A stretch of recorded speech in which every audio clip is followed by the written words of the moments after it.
As a former NBA scout, I've watched hundreds of shooters up close, and I can tell you most of them don't miss because of mechanics. They miss because of timing.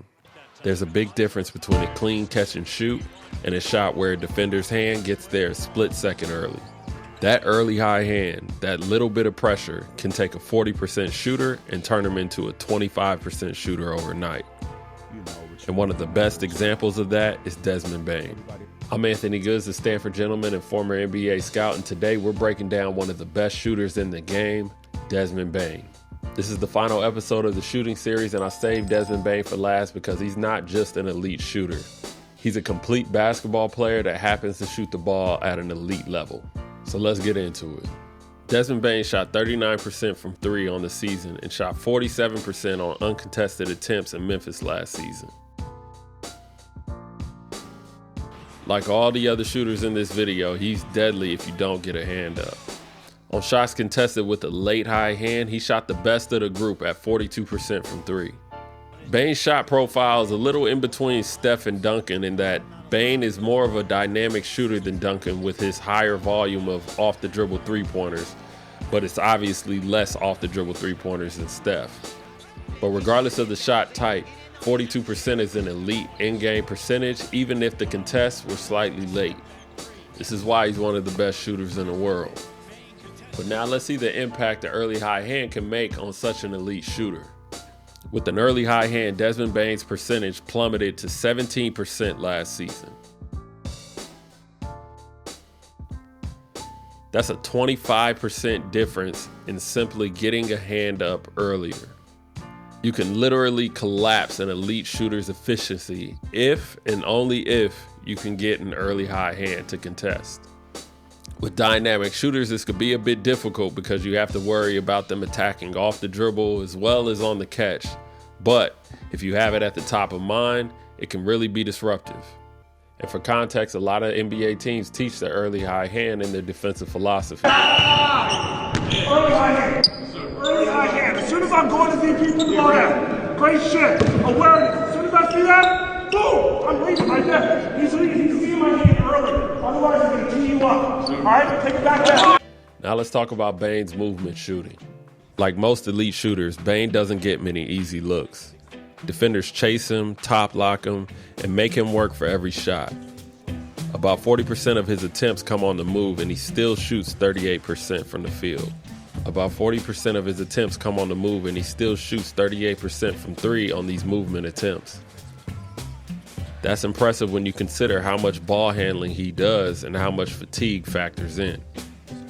Defenders know he's a threat, so he's got to live off these movement threes. And to stay efficient, moving full speed into shots, that's not normal. That's the work showing up. When Bane does get a chance to shoot standing still, those are ones you can't waste. Only about 13% of his shots are stationary, and he hits 40% of them. As a shooter, you always want to make the most of those rare rhythm looks. And that's exactly what he does.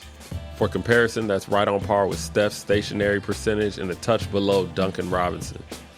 Both guys who specialize in those kind of shots. So for Bane to shoot that well with far fewer clean looks, that's big time. Now Desmond Bane's off the dribble numbers are what really separates him.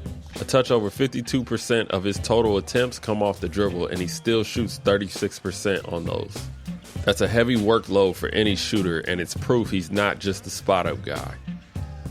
He handles the ball a lot, runs pick and roll, scores in transition, and even in isolation. He's a complete player who happens to be elite at shooting. If you look at Steph Curry, he took more total dribble threes, shooting 442, but percentage-wise, Bane actually takes more of his shots off the bounce.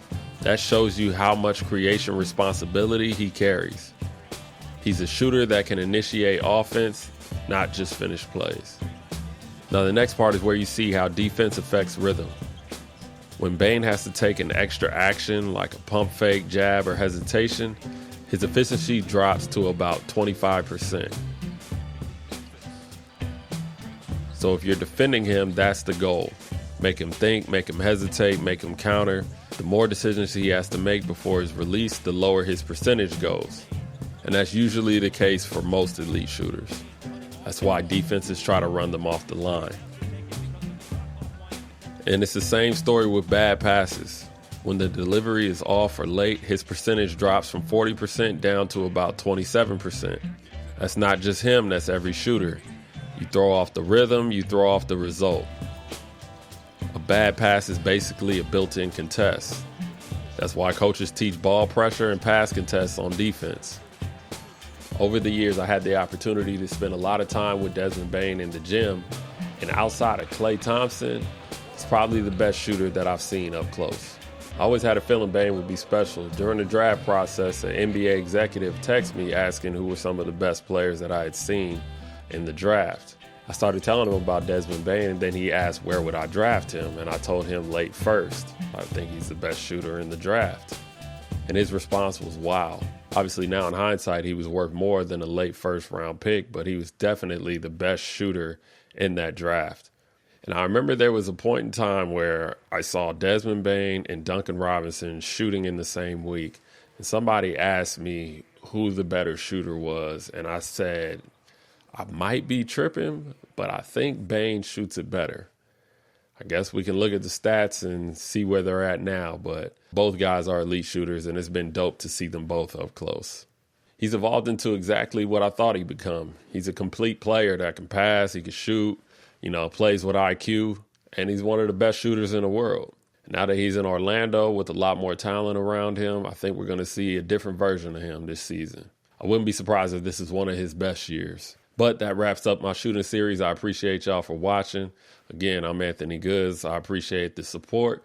Please continue to tap in with my videos, and I'll catch y'all on the next one.